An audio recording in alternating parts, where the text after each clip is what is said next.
Greetings, this is the Thoughtsurfer Zone. I am Thoughtsurfer. That's not my real name, it's my media name.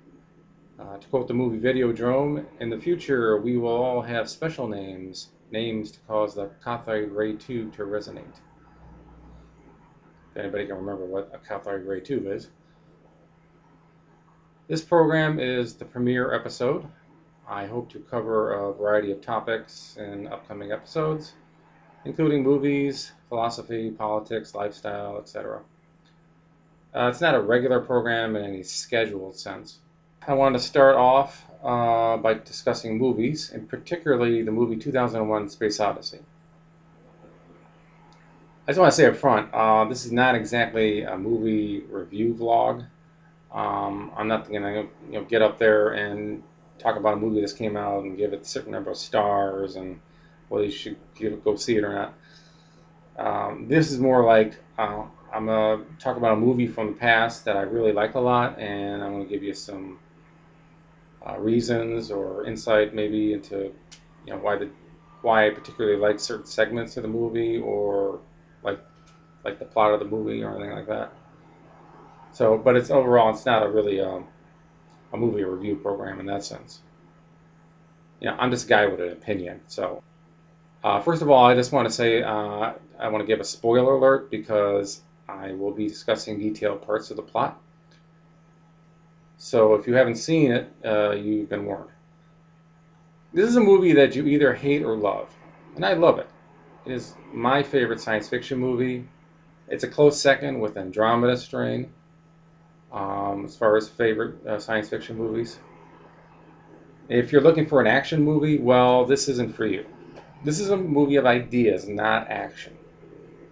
Some people look at 2001 and go, oh my god, this is like over 2 hours of slow-moving spaceships, classical music, people eating baby food, and guys jumping around in ape suits. Yeah, it's all of that, and if you fully understand the ideas being portrayed and all that stuff, you might find it very exciting on an intellectual level. Intellectual level. Now, there's this term that people don't talk about a lot when they go to the movies. I am fascinated about how this big budget movie ever got made. I don't think it could get made today, well, at least not in the way it was made back then. I think there were a few reasons how this all got done. First was based on Kubrick himself. He was a rising star as far as being a director, and somebody who was well received by film critics. He had a lot of success before that, movies like Spartacus, Lolita, and Dr. Strangelove. I don't know how successful they were in the box office, but it certainly made Kubrick a force in the film world. Second, it was the timing of the space race. We were just about to land a man on the moon, and Kubrick comes along and says, hey, this is what 2001 is all about. It's about space race technology, aspirations taken into the future. And third, I'm sure he pushed the concept that the psychedelic imagery in the ending would attract a lot of the young viewers at the time. Actually, I have heard stories about people showing up at screenings and dropping acid at a certain point. So, what is this movie about, 2001? In a nutshell, it's about evolution. The Dawn of Man sequence in the beginning is a smaller version of the rest of the movie. Extraterrestrials in the form of this black monolith, or showing up as a representation of the extraterrestrials, come to Earth 4 million years ago and move the proto-human forward to us by giving them the consciousness to understand how things are connected. Swing a bone, you get some meat, and kill some rivals. And then jump ahead 2001, and it's time for another leap forward from us to something new. I don't know, a Starman, the giant baby at the end. Let me say at this point, I think 2001 is one of the great transhumanist movies. For some people who don't understand what that term means, transhumanism is, of course, the interaction between technology and human evolution. And that interaction is what is the heart of this plot. Now this brings up the question of why exactly does Hal kill the astronauts? This is another example of cold-hearted computers run amok. No, not at all. Hal isn't like Skynet from the Terminator who decides that humans are unfit to exist. Hal isn't killing the astronauts as much as he's selecting them. He's testing them, to see which one is ready for advancement. You can see that testing going on throughout the Discovery sequence. Right away, you get an indication who is going to win this contest. For instance, the first time you see Frank, he's jogging inside the Discovery. Now, jogging is a very earthly type of activity. You're sort of simulating what it's like to be on a planet with gravity. As he's almost defying the fact that he's in outer space. The first time you see Dave, on the other hand, he's floating into the main chamber. And it's from Hal's point of view, so Dave is already the apple of Hal's eye. By him floating in, he's given the indication that he is somebody who's going to be accustomed to living in an outer space environment. That'll be like his nature, as opposed to somebody who comes from Earth. And the testing goes on. Hal plays chess with Frank, and Frank loses. And of course, there's the whole, how do I get back into the ship without my helmet thing? And Dave wins. Hal is not a killer. He is a gateway, a conduit to this evolutionary process, just as the ape-man's bone was. In fact, a lot of people don't realize that Hal and the bone are on two opposite ends of the technological spectrum. The most primitive human technology on one end, and the most advanced human technology on the other end, a conscious computer. Another interesting image to note at this point is the shot of the monolith during the well, you first see it during the Dawn of Man sequence. The 8 men gather around the monolith, and you get this shot up the monolith with the sun in the background and the monolith's edge cutting into the sun. Now, to me, that is the symbol of the delineation between consciousness and unconsciousness. I mean, think about it. The most naturally occurring shape in the universe is a sphere or a circle, due to it being the most economical distribution of energy. Stars are spheres, planets are spheres, soap bubbles are spheres. I mean, you blow a soap bubble, it doesn't just come out a pyramid shape.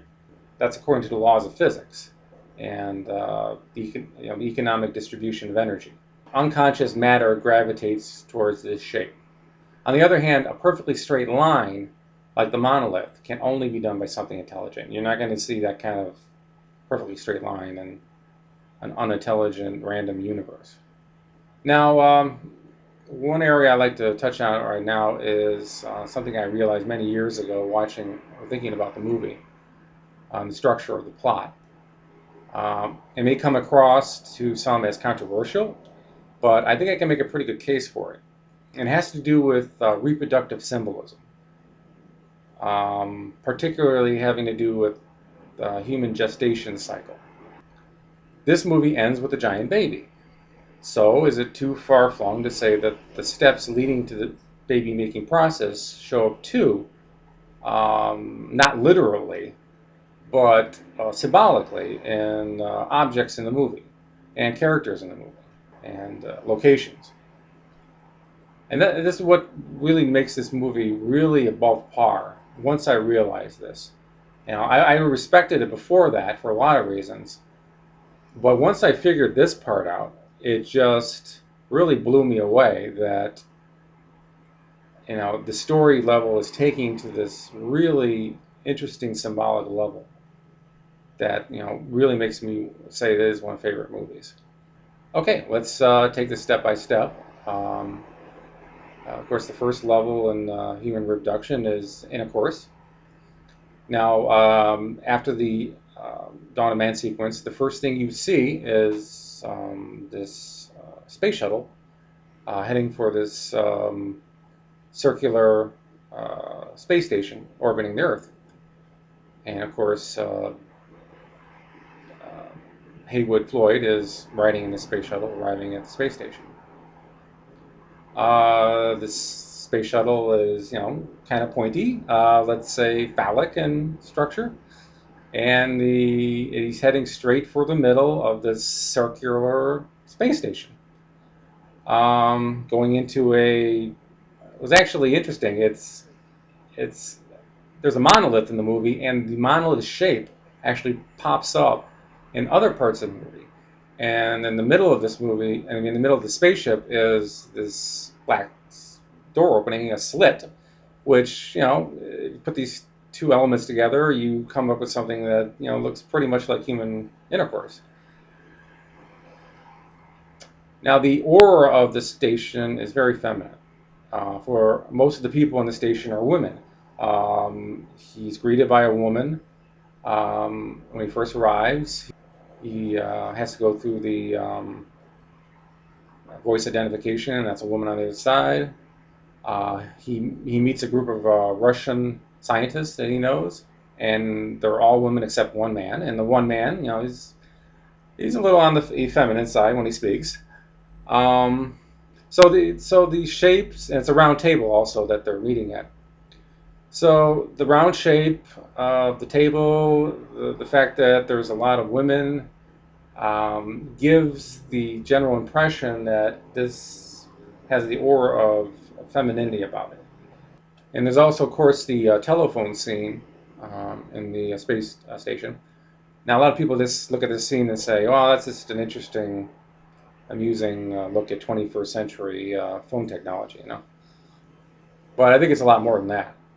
I think it's there to establish Haywood's identity as a father figure. Next, we see Haywood leave for the moon in this ship that's, kind of sperm-looking, where he eventually docks at Clavius Station. Unlike the orbital station, Clavius is much more masculine feeling. Most of the people he meets are men. There's maybe like a couple of women in the background. The shape of the conference room table is phallic, as opposed to like the more round shapes that you found on the orbital station. So Haywood and these other males go visit the monolith, where they gather around it, and Haywood touches it, all recreating the ape-man encounter during the first part of the movie. This touching of the monolith then produces a radio signal aimed at Jupiter and begins the next phase of the movie. I'm using the reproductive metaphors. The gathering men can be thought of as sperm gathering around an implanted egg, which the monolith is. It's implanted into the moon.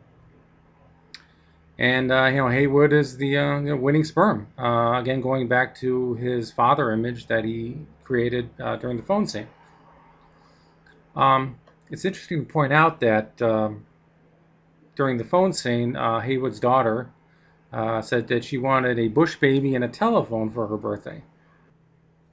Well, that's kind of what happens. Haywood makes a phone call to Jupiter by touching this monolith, and of course the result is a baby. And months later, we get to the discovery scene, which takes place in this ship that, use your imagination, could be thought of as sort of a womb-like structure. Dave is one fetus growing in this ship out of many fetuses. The other fetuses are aborted, and Dave is chosen as the one that's going to, like I said, mentioned before earlier, that he's going to become this new human being, this new type of human being. Dave then goes to Jupiter, where he shoots down this birth canal of cosmic lights and winds up in this hospital-like white room. He faces another monolith, aka another vaginal slit, and you get a big baby. Voila. And that all goes back to the idea of the Odyssey, going full circle here. And think about all the references in the movie to the idea of birth. Everybody has birthdays in this movie. Haywood's daughter has a birthday. Frank has a birthday. His parents call him up and wish him a happy birthday. Hal has a birthday. He mentions it when he's dying, what the day he was born. And Dave doesn't have a birthday, though, because Dave really hasn't been born yet. So in the end, 2001 is like the world's biggest sex education film. It's like the one they used to show you in in grammar school, you know. Um, so why do I like this movie so much? Well, I don't think I've seen a movie that just made me feel so connected to the infinite.